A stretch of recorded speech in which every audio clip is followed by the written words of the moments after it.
roho ya kupasuka, lakini mfanye nini?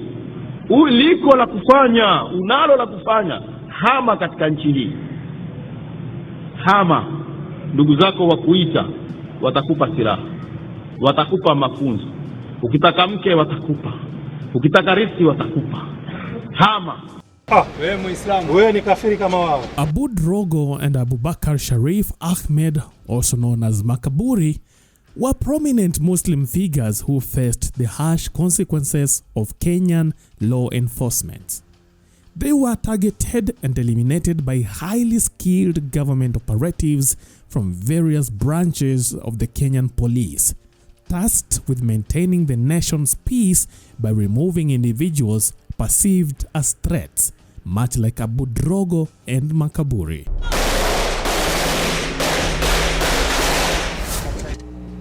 Once they give us the information, tomorrow is no longer there. The report that you gave us has been worked on. The government's ability to apprehend these wanted men is believed to be facilitated by intelligence shared with Kenya by foreign nations such as the United States and Israel. Through these intelligence reports, the Kenyan government identifies and apprehends individuals on its most wanted list.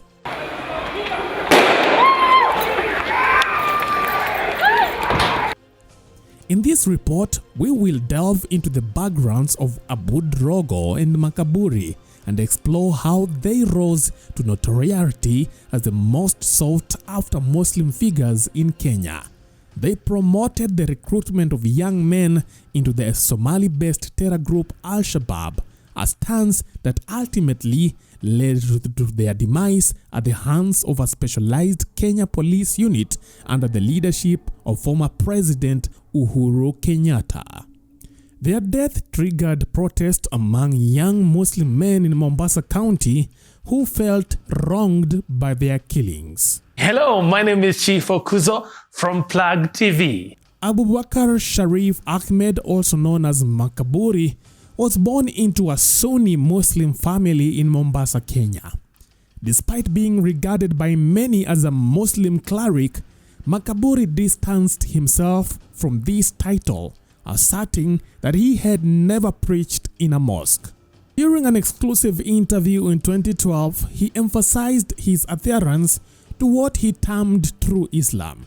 He argued that the purest forms of Islam could be found in places like Fallujah in Iraq, Taliban-controlled Afghanistan, and parts of Somalia under radical Al-Shabaab leadership.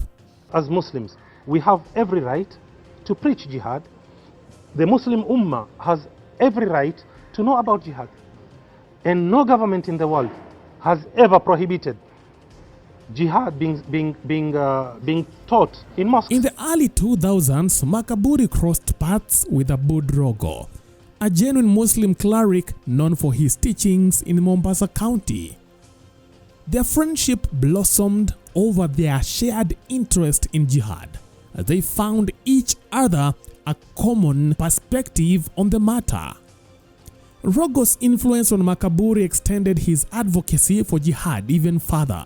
Makaburi went as far as endorsing the Westgate Mall attack, believing that Muslims in Kenya were unfairly targeted by the government. Tutamalizana na nyinyi. Yoyote aliyovaa uniform, tutamalizana naye. Nini faida kwetu? Wewe ni mmoja wewe. The migration of young men going to jihad, because they see it as a lack of law on their side. They cannot get justice, they get oppressed, they get killed, their sheikhs get killed. They cannot go to the government. It's the government which is doing it. This outspoken stance led to Makaburi's legal troubles, with years spent in court on terrorism-related charges. Additionally, Makaburi attracted the attention of the United States government, which designated him as a terrorist. He was one of the 3 Kenyans on the US government's sanctions list for alleged involvement in terrorist activities.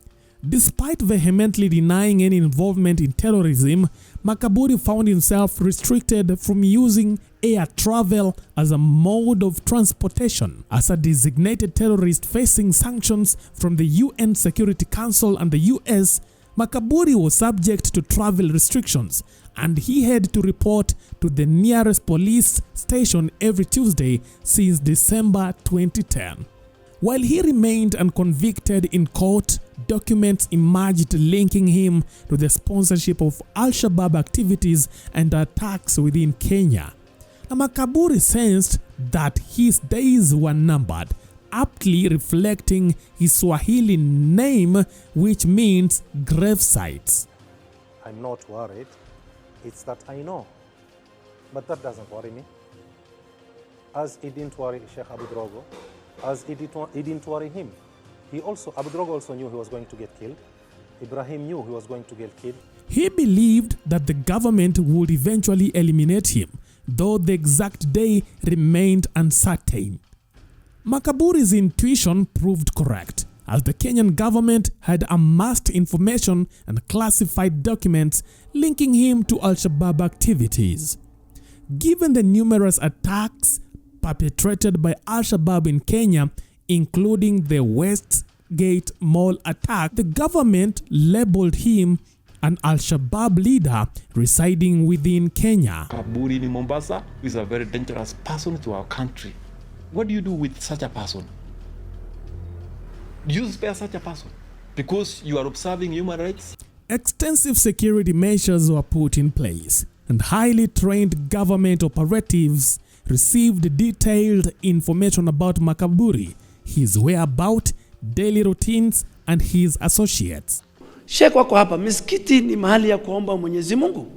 Huwezi kupeleka watoto wetu na tuone mtu kama Makaburi, Sheikh sijui ni Sheikh gani. Makaburi anasema kuoa watu Westgate ni haki. On the evening of April 1st, 2014, while returning home from another court appearance, Makaburi unknowingly walked into a government trap. The specialized unit from the GSU Radiation Unit, tasked with eliminating criminals in Kenya, swiftly and decisively engaged him. I'm in radiation, and radiation I think is very dangerous. In a matter of minutes, a hail of bullets left Makaburi lifeless, his body covered in blood.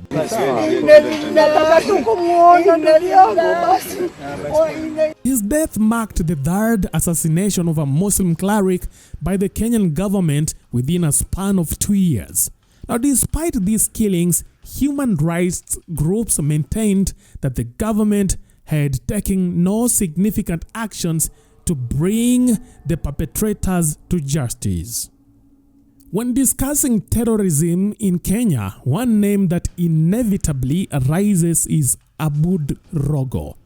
Rogo, a Muslim cleric based in Mombasa, was known for his fiery sermons that attracted many young individuals to join terrorist groups. Roho ya kupasuka, lakini mfanye nini? Uliko la kufanya, unalo la kufanya. Hama katika nchi hii. Hama. Ndugu zako wakuita, watakupa silaha, watakupa mafunzo. Ukitaka mke watakupa, ukitaka rithi watakupa. Hama. Na usifikirie mtu akienda Somalia kwa bunduki, ingia. Urongo bwana. His influence extended across East Africa, encompassing Kenya, Tanzania, and even reaching some youths in Mozambique's Cabo Delgado province, which is currently grappling with terrorism. Born in 1965 into an Islamic family in the remote CU village on Pate Island, Rogo attended CU Primary School but dropped out before completing Standard 7 in the 7-4-2-3 education system. He opted for Islamic education in a local madrasa school, denouncing secular education as forbidden under Islamic law. Rogo's unwavering dedication to Islam led him to join other Muslim clerics in an attempt to register the Islamic Party of Kenya.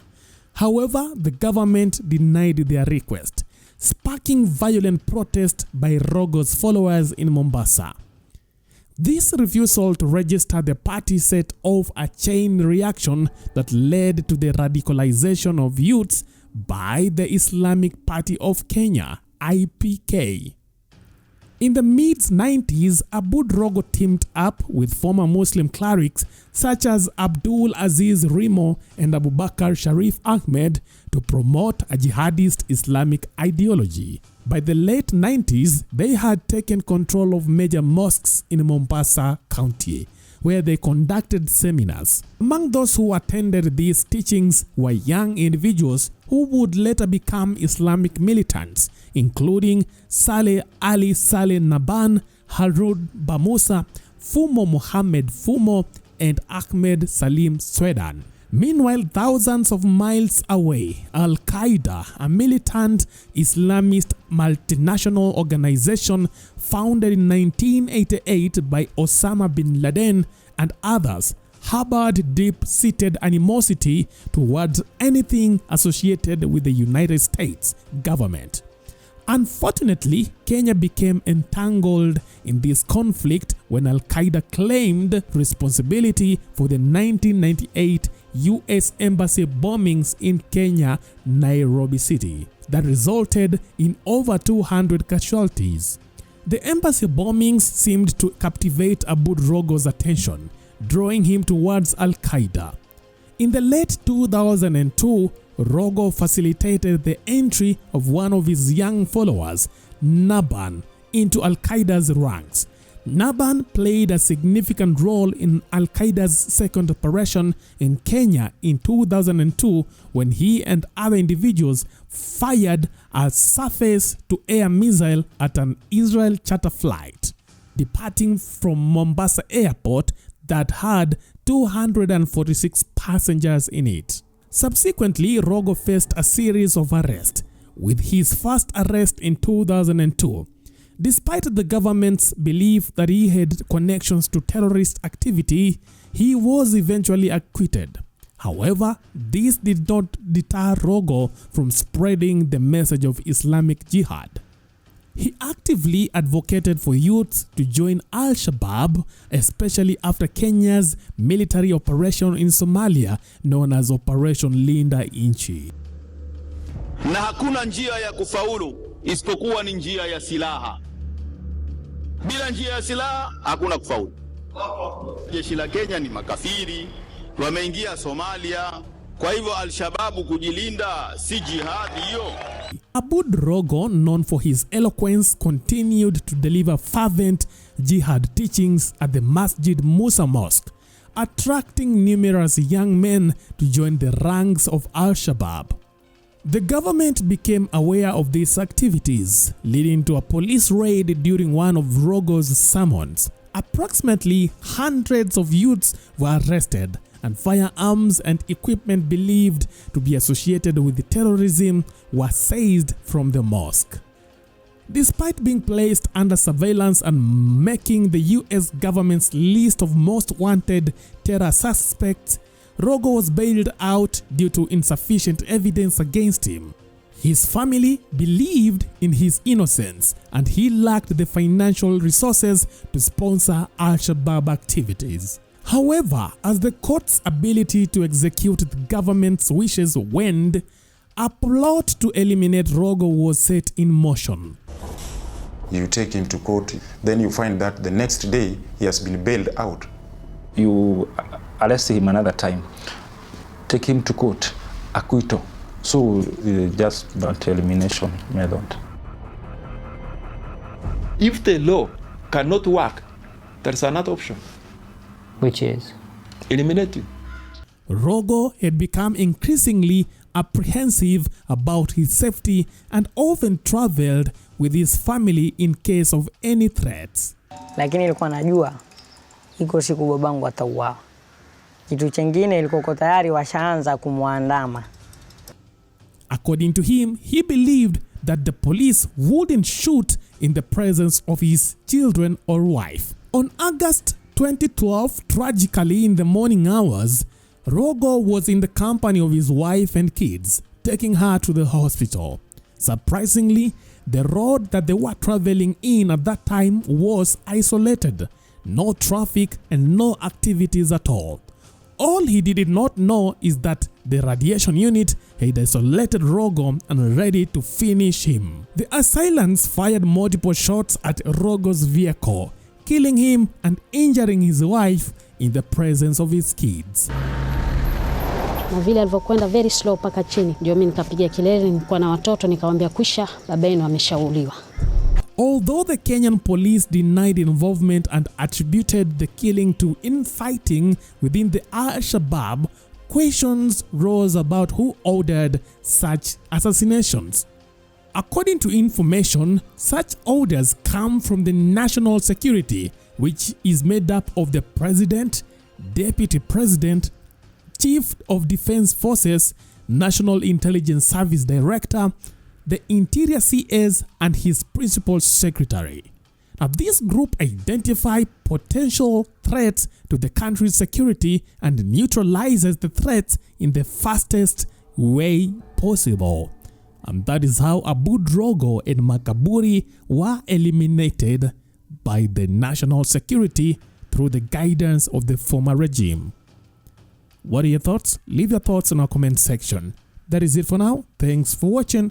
Let's see you next time. Bye-bye.